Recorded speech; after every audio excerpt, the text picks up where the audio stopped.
일본을 여행해본 사람이라면 이런 경험을 해봤을 거예요. 카페나 작은 가게에 들어갔는데 카드 결제가 안 되고 오직 현금만 받는 경우, 심지어 일본 가정집에는 작은 금고가 있는 경우도 흔하다고 하죠. 그렇다면 왜 세계에서 가장 안전한 나라 중 하나인 일본에서 이렇게까지 현금을 선호할까요? 첫 번째 이유는 바로 역사적 습관이에요. 1946년 일본은 2차 세계대전 당시 전쟁 물자 생산을 위한 돈을 마련하기 위해 어마어마한 국채를 발행했고, 이후 국채 만기가 다가오자 국가 부도를 막기 위해 예금 봉쇄를 한 적이 있습니다.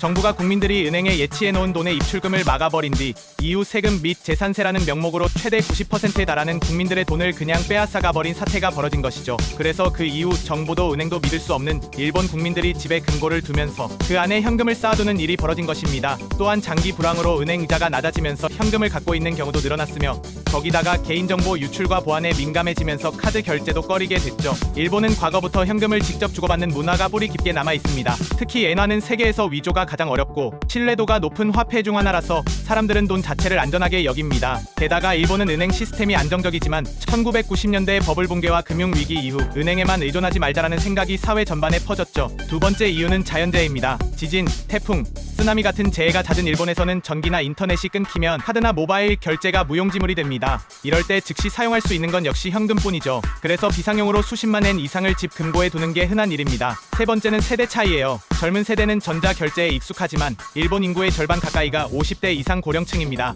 이들은 전자결제를 불안하게 여기고 직접 손에 잡히는 현금을 가장 믿습니다. 실제로 편의점 같은 곳에서도 손님은 현금을 내는 경우가 여전히 많습니다. 네 번째 이유는 현금 결제의 편리함이에요. 일본의 많은 작은 가게나 전통 상점은 카드 수수료를 아끼기 위해 여전히 현금만 받습니다. 또한 현금 결제를 하면 가게 주인과 손님 사이에 일종의 신뢰가 쌓이는 느낌을 주기도 하죠. 그래서 현금 결제 인간적인 관계 유지라는 문화적 의미가 남아있는 겁니다. 마지막으로 금고 문화를 빼놓을 수 없어요. 일본에서는 집에 작은 금고를 두는 게 당연한 듯 자리 잡았는데요. 이는 단순히 도둑을 막기 위한 게 아니라 집안에서 돈을 안전하게 보관하고 언제든 꺼내 쓸 수 있도록 하는 생활 방식입니다. 특히 현금은 곧 마음의 안심이라는 일본 특유의 사고방식 때문에 금고는 거의 필수 가전처럼 여겨지기도 하죠. 정리하자면 일본이 현금을 선호하는 이유는 역사적 습관, 자연재해 대비, 고령층의 불안심리, 가계의 현금 중심 구조, 그리고 금고 문화 때문입니다. 세계는 디지털로 빠르게 변하고 있지만 일본은 여전히 현금을 가장 확실한 안전망으로 믿고 있는 거죠. 오늘도 세상은 넓고 우리가 모르는 상식은 많습니다.